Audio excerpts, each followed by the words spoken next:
दोस्तों नमस्कार। आप सभी के लिए देखिए आपका अर्धवार्षिक पेपर आ चुका है। कक्षा 11वीं विषय हिंदी। ये पूरा पेपर आपको हल सहित में बताऊंगा। बिल्कुल आपको सारा पेपर बताया जाएगा 100% उत्तर सहित। तो आइए हम स्टार्ट करते हैं बिना देर किए आपका अर्धवार्षिक परीक्षा का पूरा हिंदी का पेपर। देखिए यहाँ सबसे पहला प्रश्न है आपका, सही विकल्प चुनकर लिखिए। किस काल को स्वर्णकाल के नाम से जाना जाता है? आपको चार ऑप्शन दिए हैं, आदिकाल, भक्तिकाल, रीतिकाल और वर्तमान काल।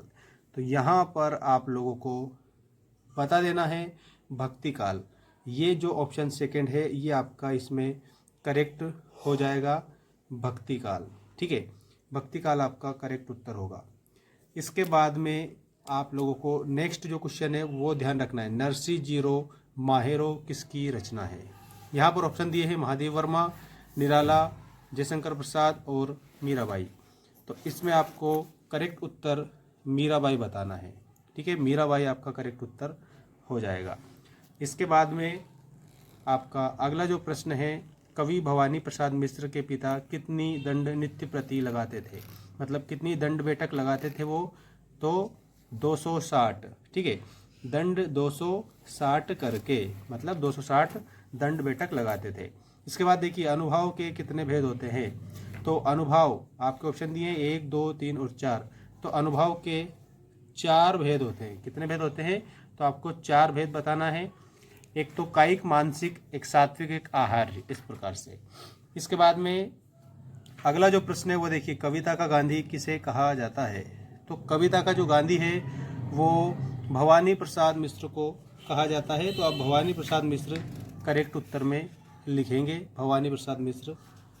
अगला प्रश्न, निम्न में से अश्रु किसका तत्सम रूप है? लिखिए। तो अश्रु जो है वो आंसू का तत्सम रूप है। तो ऑप्शन नंबर फर्स्ट ही आपका करेक्ट हो जाएगा। अब देखिए रिक्त स्थानों की पूर्ति कीजिए वाले प्रश्नों के उत्तर। क्वेश्चन नंबर सेकंड, राजस्थान में मीठे पानी के लिए बनाई जाती थी तो कुआं या कुई? तो कुई बनाई जाती थी राजस्थान में। क्या बनाई जाती थी? तो आपको याद रखना है कुई बनाई जाती थी। तो यहाँ पर कुई वाला जो ऑप्शन है वो आपका करेक्ट होगा।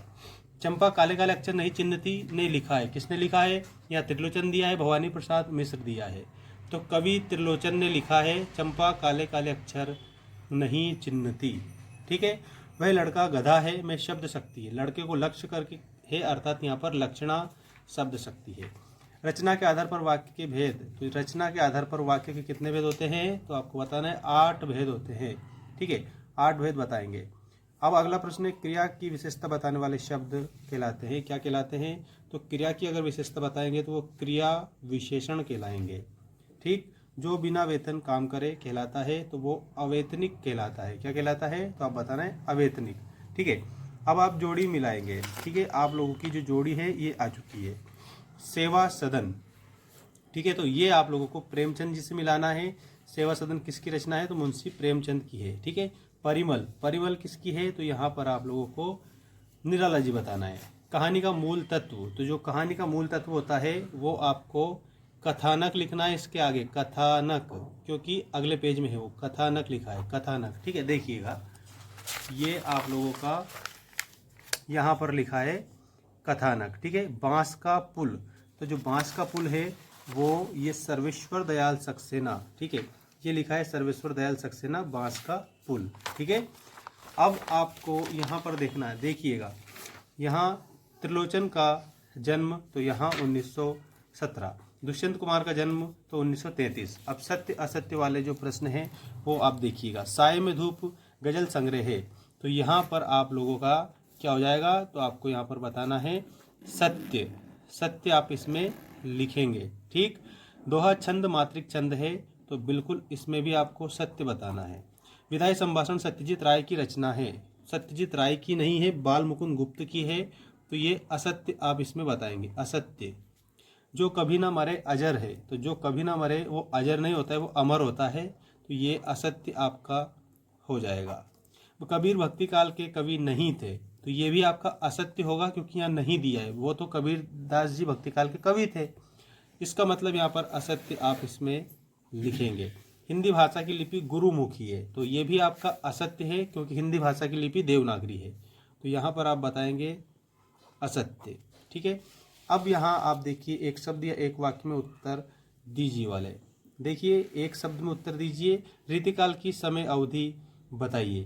तो रीतिकाल की समय अवधि आपको कंप्लीट याद रखनी है 1700 से 1900 तक। 1700 से 1900 तक ये रीतिकाल की समय अवधि है। मुक्तक काव्य के भेदों के नाम, तो मुक्तक काव्य के दो भेद होते हैं, एक तो है पाठ्य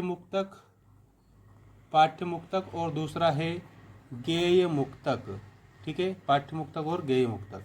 रजनी पाठ की लेखिका का नाम बताइए, तो यहाँ पर आपको मन्नू भंडारी बताना है। मन्नू भंडारी रजनी पाठ की लेखिका है। काव्य की आत्मा किसे कहते हैं, तो रस को काव्य की आत्मा कहा जाता है। पेड़ को हटाकर इसे जल्दी निकाल लेना चाहिए, किसने कहा, तो ये आपका माली ने कहा था। छयवाद के आधार स्तंभ कवियों के नाम, तो इसमें आप लिखेंगे प्रसाद पंत निराला और महादेवी वर्मा। प्रसाद पंत निराला, तीन ही आप लिख सकते हैं और महादेवी वर्मा भी है। बाकी आपके सामने बाकी ये प्रश्न दिए गए हैं, इन प्रश्नों को आप सही से कंप्लीट करेंगे। ठीक है, अब आपको एक और जो इम्पोर्टेंट इधर के पेज वाले जो प्रश्न हैं वो सारे प्रश्न बता रहा हूँ, देखिएगा। इन सभी प्रश्नों को आप बढ़िया स्क्रीनशॉट लेके और ऐसा कैसे ही लिख कर आएंगे याद करके। ठीक है, और आपका जो निबंध है वो भी मैं बता देता हूँ कि निबंध आप लोग को कौन सा दिया है, कौन सा कंप्लीट करना है। ये पुस्तकालय का महत्व, विद्यार्थी जीवन में अनुशासन का महत्व और विज्ञान के चमत्कार, पर्यावरण संरक्षण। ठीक है, इस प्रकार से आपको ये पूरा कंप्लीट पेपर हल करना रहेगा।